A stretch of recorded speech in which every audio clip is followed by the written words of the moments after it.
Hi guys, welcome to another episode of Becoming a Powerhouse Brand. I have got today's guest who is an absolute powerhouse herself. We've got the beautiful Tania King-Mohammed, or I should actually say Dr. Tania King-Mohammed, who's also known as the Wealth Strategist. So Tania's journey is really inspirational. It's definitely one that you're going to want to listen to in this episode.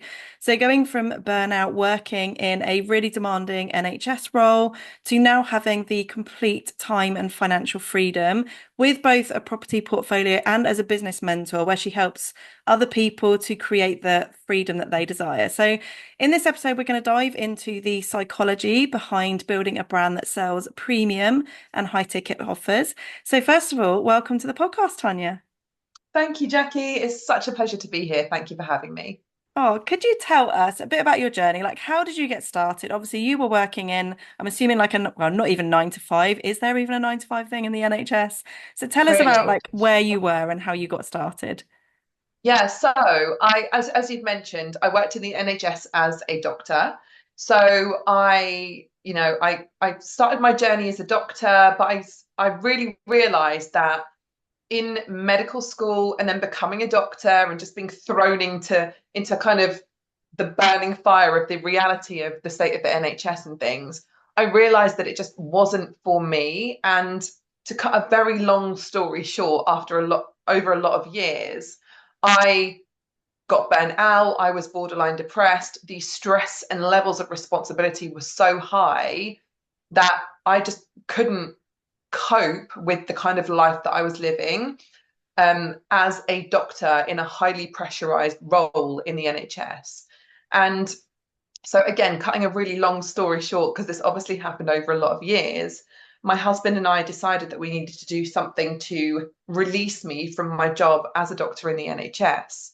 And we somehow managed to get into property literally from nothing. A lot of people assume that because you're in property, that you started from wealth or you had help or you had family support to get you into property. And that actually wasn't the case for us. We got into building our property portfolio from nothing by selling our home and then using the funds to start investing in property. Um, and through my very short journey in property, I started posting on social media without really knowing what I was doing about the results and the changes that we were creating with property.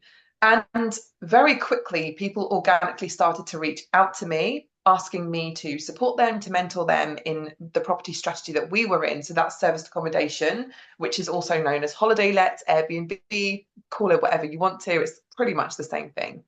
And that's how my online mentoring business started. So I started as a property mentor in serviced accommodation in Airbnb. But the results in my mentoring business grew really quickly. So within the first 5 months, I think we'd done around 100,000 in dollars in revenue, which was a lot, definitely compared to my medical salary.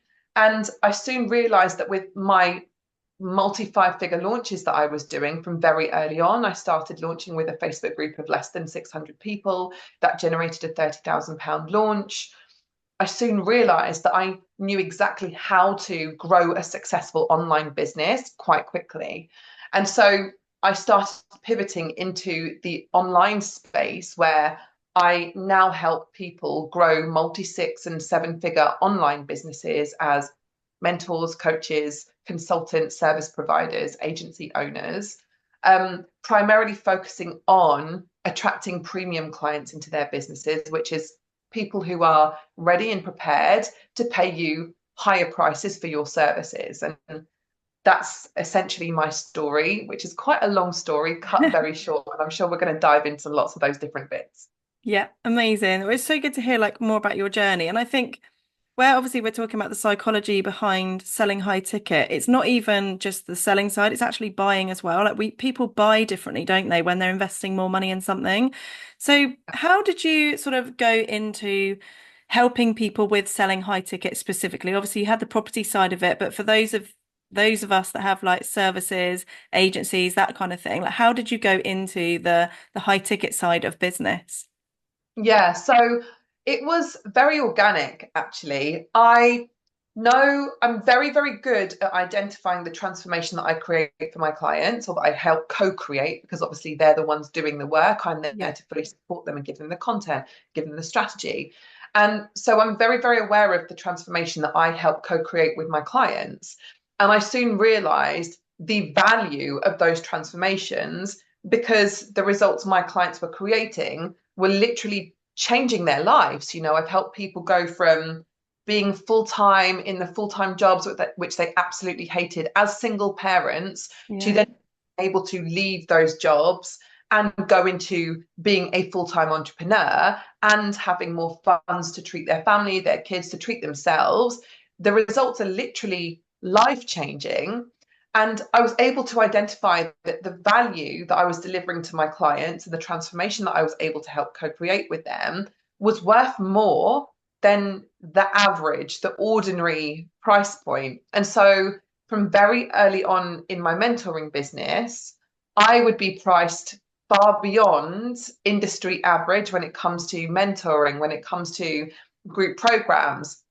One of my group programs is roughly priced at 3 times the industry average. So it's just priced just under 5,000, for example, whereas the industry average, I would say, is around 1,500 for a group program, give or take. Obviously, this is highly generalized. But I've identified that actually when you're able to create a significant outcome with your clients, you're able to reduce their risk when it comes to time invested or money invested. You're able to get them bigger results together compared to if they were to go and do it alone. You can actually then use all of those tools and those points and those elements to elevate your price point. When it comes to high ticket sales and attracting premium paying clients, there is a big misconception due to, sadly, the bro marketing style of marketing and sales out there in the online space at the moment, where a lot of people think, well, I'll just add another zero onto my price point and I'll attract loads more money. I'm totally against that. And anyone that knows me or my brand knows that it's not just about adding another zero to your price point. It very much has to be a win-win for both your client first and foremost, and then for you. So if you're able to create an offer which your premium clients invest in with you, you have to make sure that that premium offer is going to create elevated results for them compared to working with someone else or compared to them going it alone. You have to make sure that ideally you want them to get faster results, reduce their risk, but you're able then to charge more for your services because there is an elevated perceived value associated with your offer. So premium paying clients are ready and waiting to pay to invest in that offer compared to other offers out there, which may be similar to everyone else's offers. So we can dive more into premium offers and what makes up a premium offer and things, but it's not about just adding another zero to your price point. It has to be a win for your client, but also a win for you as well. Yeah. And just another thing to add, which is really important, is that when it comes to attracting high ticket clients, it's all about service and value. You need to lead with service and value first and foremost, and then you can justify your pricing to be elevated and to be beyond average. And I talk about being extraordinary, and I mean it. So that's a little bit about the kind of the logistics behind being able to charge high ticket prices for your services. Yeah, amazing. And it's so true, isn't it? You're not just adding on an extra zero at the end of it. And I think there is this huge misconception, especially in certain industries, where people think, oh, it's that industry, so it's going to be more because of that. And there is this huge misconception that that is the case when actually it's about the results that you're helping your clients with, isn't it? Like they're paying for the results that they want rather than like just investing in that one person that saying they can do all these things but not necessarily get the outcome. So what makes a premium offer? Like what would you actually include in a premium offer? Yeah, so I take my clients through a 10-step system called my premium offer blueprint. I'm not going to bore you with all the details here today, but I will give you just some top tips. Essentially, we need to be leading with a wealth of value. So it needs to be an offer which very much stands out from the crowd in terms of all of the offers out there available in your niche. Okay. let's face it, we need to get real here. There are hundreds and thousands of people out there doing things very similar or even the same as to what we're doing. The online space, the service-based industry is a very busy industry. It's very noisy. There's lots of distraction. So if you're creating offers which are similar to everyone else's, they're not going to get bought. No one's going to invest in them. If your offer is similar to everyone else's, what the market is going to do is that they're going to look and compare based on price and invest in the cheapest. That's not what we want if we want to generate multiply our income, multiply our impact. So we need to really stand out by delivering a wealth of value inside what I call your power offer. Now, there are lots of other things that I teach. One of them is really optimizing your offer. So I always advise my clients to lead with the mindset of, what else would I add? How else would I show up in this offer? What other resources would I add? What other experiences would I add if my clients were paying me double the price that my clients are currently paying me? And so as an example, one of the key things that I add into my mastermind, the Wealthy Mastermind, is a luxury 3-day ultimate business retreat. And we've just hosted it here a month ago, actually, in Ibiza, which is where we live. And that's an extra bonus for people coming into my mastermind. Now, that is there to really maximize the sense of community, the sense of connection inside the mastermind, but it's also there to be like the cherry on top of the cake, where really amplify their results with me and with our guest experts and all of their cohort, their peers, their network in the mastermind in person together. That's just one example of how you can optimize your offer, but you really need to be looking at making sure you're leading with value and creating an offer which stands out from the crowd.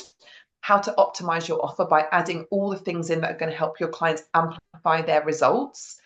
You need to be thinking differently from everyone else in your industry and niche, because again, there are so many people out there doing the same or similar to what we do.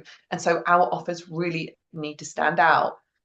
I talk about the 4 expert values. So when a premium paying client is looking to hire and work with us, they are looking for reduced risk when it comes to money and time, faster results, bigger results, and more convenient. So by working with the expert, it's easier, in inverted commas, for them to get those kind of results. Yeah. So when you package your offer and when you create your powerful offer messaging, you need to make sure that you tick all of those 4 expert values off as well to really showcase that your offer creates those for your ideal clients. Then it becomes an absolute no-brainer. And the one of the key things that sets premium paying clients apart is they're already used to investing in themselves, investing in their self-development, or investing in investments like property, like me, for example. So you don't really need the education piece around why they should be investing or seeing coming to work with you as an investment with a return on investment. They're already aware of that. So that's one of the key things that I also teach, is that they think differently. They already see working with you as an investment, but we need to make sure that the ROI that they can expect to get through working with you is different, is going to be maximized, is going to be multiplied compared to if they were to work with someone else. Yeah, absolutely. And it's about the creating that experience, isn't it? It's making them feel good. And I think particularly with higher paying clients, like they want to have an experience where they feel really good. They have that connection with other people that are at a similar level to them. I think there's nothing more frustrating than when you're maybe further on in your business and you join something, you think, oh, you don't want to be a big fish in a small pond, do you? Like, No. yeah. And I think it is people that are investing more, they're ready to move and they're going to be the action takers, aren't they? Absolutely. Yeah. And that's one key thing that we work on with my clients when it comes to their messaging, which is core to premium client attraction and conversion. It's really about speaking to the action taker who is problem aware and solution aware already. So they're not someone that has no idea that they have a problem that needs solving. We need to be speaking to the person who's already aware that they want the support, already aware that they're looking to jump into a mastermind. And we need to speak to that person who's ready to take action, which is why I teach a lot about utilizing desire-led marketing rather than pain point marketing. Because when we utilize pain point marketing, which is what a lot of us have been brought up with Yeah. in marketing, what you actually end up doing is pushing your client, your ideal client, further away from the desire that they want to achieve. And so it becomes less possible or probable in their mind that they can achieve that thing. Whereas if you start saying, this is actually possible for you, you can actually do this, and you know you're ready to take action, what you're doing is you're bringing that ideal client closer to their desired outcome, therefore encouraging them to take more action. But premium paying clients are already there, they're already action takers, and they're already ready to jump into an offer, and the offer that is right for them. Yeah. And I guess it's also helping them to attract their desires and things that they want rather than chasing for things or trying to escape a pain point. I think, like you say, they're ready to move. They want to get those results. Like that is what their goal is. They don't necessarily want to be focusing on what their pain points are right at the moment. And I think, yeah, there's different stages, aren't there? Because when you're perhaps earlier on in your business, then pain point marketing can work really good because it's actually highlighting quite often something that client doesn't necessarily know they have that pain point until they've read it and think, oh my God, this is my problem. But yeah, when you are much further along and you are attracting those premium clients, they're already probably aware of what their pain points are. They don't need reminding of it. They actually want the desire, don't they? They want to move. They want to know that this is actually going to be the solution. It's a, I don't like using the term higher caliber, Yeah. but for want of a better phrase, it's a higher caliber person that you're speaking to, because they're very much aware, as we've said already, problem aware, solution aware. Now, I'm not saying that people who invest in low or mid ticket offers by any means aren't high caliber clients. And I want to make that very clear. And I'm very clear in my new upcoming book that's coming out in January that there is no discrimination between people who pay higher prices and people who pay lower prices. But for want of a better phrase, when you're speaking to premium paying clients, they tend to be higher caliber in their action taking, they're fast moving, in their determination, their resilience, because they are emotionally and financially heavily invested in the container, in the work that they're doing. Yeah. What would you say are the essentials for transforming your business? If you're someone that's maybe started out, you've invested in coaching, mentors, masterminds, and you're ready to now position yourself as a leader, as someone that specializes in high ticket offers, what would you say are the like number one things you need to do as a business to show up in a way that shows you're actually like worth investing in, that you are an expert in your field? Yeah, I love that question. It's really important, actually. The key thing that I see that people need work on, and I've seen people, once they've done this piece, add multi five figures to their sales each month. It's a mindset piece. So a lot of people are really watering down their genius, watering down their mastery, watering down their potency when it comes to really owning the transformation and the results that they create with their clients. And that's the number one thing that really needs work. And I see it time again with new clients that come to me. That's the first thing that we work on, is their high ticket mindset, their high ticket psychology is what I call it. And it's getting them to step into their high ticket identity. Because if you want to be attracting high ticket clients, but you're still down here thinking, well, I'm not quite ready for high ticket clients, or who do I think I am to, charge 20, 25,000 for my work, for my mentoring, then there is a massive disconnect. It's not going to work. You're not going to attract those high ticket clients. And, I call these the mindset monkeys when self-sabotage and imposter syndrome come in. It's all very normal, and it's very normal to think like that. I've gone through it. I still go through it when my prices go up or when I create higher ticket offers. My clients go through it, but we work through it together on the mindset piece to really start to play it all out. Okay. I see a lot of people playing too small, and that's down to their mindset. That's down to them not mastering their high ticket identity, not mastering their high ticket psychology. Again, it's completely normal to question yourself, especially when you're creating a new offer or you're putting out a new higher price point, higher than what you've ever put out before. It's a natural reaction to think, oh, this feels really uncomfortable. no one's going to buy this thing. Who do I think I am? What am I doing? Like, it's natural. We all go through it, no matter what level we're at. I remember last year with my one-to-one, which is multi five figures, I was absorbing the VAT, and I made a decision one day to say, I'm not doing this anymore because this is a huge chunk of revenue. I'm working really hard supporting my clients. I need to add the VAT on top. And this was last year. And I remember going through the process myself of thinking, oh, what if no one buys? This is multiple thousands extra on top of the multi five figure investment to work one to one with me. What if no one buys it? Who do I think I am? Like, no one's ever going to pay me this rate because obviously I'd never been paid that rate before. It was a new rate for me. I made the change. I stuck to my decision because I believe that successful people make decisions fast Yeah. and they're used to making fast decisions. They don't stay stuck.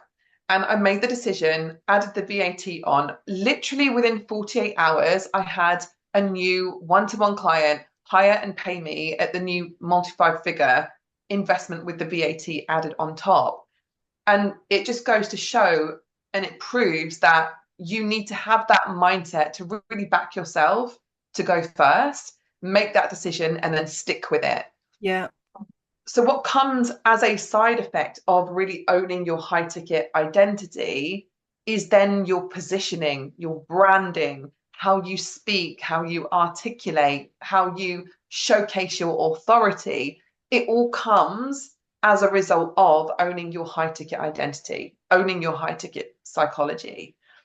And so then all of the things that come after that are owning magnetic messaging, becoming magnetic, getting your content to do most of the heavy lifting when it comes to your sales for you. Um, I talk a lot about create magnetic messaging, which is so powerful that when someone inquires to work with you, they're already 99% sold. Yeah. And all they need is a voice note or a quick 15-minute call or a DM conversation to say, okay, do you know what? I knew that I wanted to work with you. I'm in. Thank you for that assurance, or thank you for that little voice note. I'm in. It's fine. It's done, kind of Yeah. thing. But the key piece is mindset, is owning the transformation that you create, backing your offers 100%. And one key point, because I know that I've been talking for ages, and one key point that really helps you do this is making sure that you back yourself and you know that you back your offer 110%, because no one's going to do that before you. You need to decide to go first Yeah. before anyone gives you that validation or permission to say, do you know what? Now you can go out and say that you're a high ticket expert, or now you're ready to go and charge X amount for your offers. It's you that needs to go first, but it doesn't come without the mindset piece, without owning your high ticket identity, without owning the transformation that you help create. Yeah, and I love that you touched on how this happens at every level. And I Yeah. think some people assume that those that are further ahead, that maybe have already hit seven figures, eight figures, that they don't have mindset wobbles. I think it's something that happens. We're human at the end of the day. Like, no matter what level you're at, if you are taking any kind of elevation in what you're doing, what you're offering, there's always going to be those mindset wobbles that you have to work through. Definitely. I always say to my clients, they're probably sick of hearing it from me, but I always say, remember, when you're pushing yourself out of your comfort zone, and I call it beyond your leading edge, fear will always be the first thing that greets you because it's something new, because you're Yeah. pushing yourself into the into the unknown. And fear is going to be the first thing that says, are you sure you're ready to do this? Who do you think you are? Get back into your comfort zone. Like, go and get yourself comfortable. You can't do this. No one's going to pay you that price. Who do you think you are? Who do you think you are investing 10 grand or 20 grand into that mentor? It's not going to work for you. And all that is your subconscious mind trying to keep you safe in your comfort zone where it's familiar, where it's cozy, like your favorite armchair in your living room. Yeah. Amazing. Now, I just want to touch very quickly before the end. You have done something which has definitely been on my to-do list for this year and has now moved into 2025, but you've written a book. I have. Amazing. Tell us about that. How did that get? Like, where did you always want to write a book, or was it something that just came to you? And So I have always wanted to write a book, but I will be completely honest with you. I really didn't know exactly what it was going to be about because I feel like I have hundreds of books inside me. Yeah. Um, and so I was actually, similar to you, last year I was supposed to write the book. And in all honesty, I procrastinated and procrastinated, then missed the deadline, and it's cost me a lot of money. I didn't get it done. Um, so one of the key reasons that I didn't get it done was I wasn't sure what to write the book on. Is it going to be about property? Is it going to be about building a freedom-based lifestyle? Is it going to be about getting premium paying high ticket coaching clients? And so I think the actual reason why I didn't get it done last year was simply I didn't know exactly which way I was going with the book writing. Fast forward to this year, and I got a new deadline, I got a new date to hand in the edited version. And somehow, this always happens to me. I love a good deadline, I'm not going to lie. I managed to write the book, all 49,000 words of it, in 5 weeks over the summer holidays in August when my kids were at home, living it large, running riot. I don't know how I did it. Voice recording is a great tool, by the way, if you need to get a book written or content written quickly. I was just voice recording into my tablet, which then types it out in words. I managed to write it and handed it in 2 weeks ago now, 2.5 weeks ago. And it's all about how to attract high ticket clients. So, how to get paid more for the work that you love, but without multiplying your workload, which is the beauty of attracting premium paying clients and converting them. But the spin that I teach it on is that it doesn't have to be using the traditional bro marketing style tactics of sell, sell, sell, sell, and pressurizing people to buy from you. Yeah. I'm very anti that. I'm very against that. And so the book is written based on my ethos that you can get paid incredible amounts of money by really leading with service and value. So it's a win for you, it's a win for your clients, but you can do it ethically as well, where you can also sleep well at night. And so Yeah. that's the whole basis of the book: how to get paid more for the work you love by attracting high ticket clients without multiplying your workload, and how to do it ethically. Amazing. And when is the book out? 23rd of January 2025. Amazing. What a way to kick off 2025. That's amazing. Yeah, I can't wait. I literally, honestly, I can't believe that it's actually a thing. It's going to be a thing in a few weeks' time. I just can't believe it. Oh, so excited. Well, if you are listening to this before January, I will be updating the show notes when the book is out. So Tanya will send me the link and I can put that in. But in the meantime, make sure that you go and follow Tanya. How can we connect with you? Are you on Instagram as your main platform? Yeah, come and find me on Instagram at Freedom with Tanya. That's Tanya with an I, not a Y. You can come and find me on my website, taniakingmohammed.com. Yeah, my inbox is always open. If you have any questions for me at all, I'd love to hear from your listeners. Oh, well, thank you so much for coming on today, and I will see you in another episode of Becoming a Powerhouse Brand. Thank you.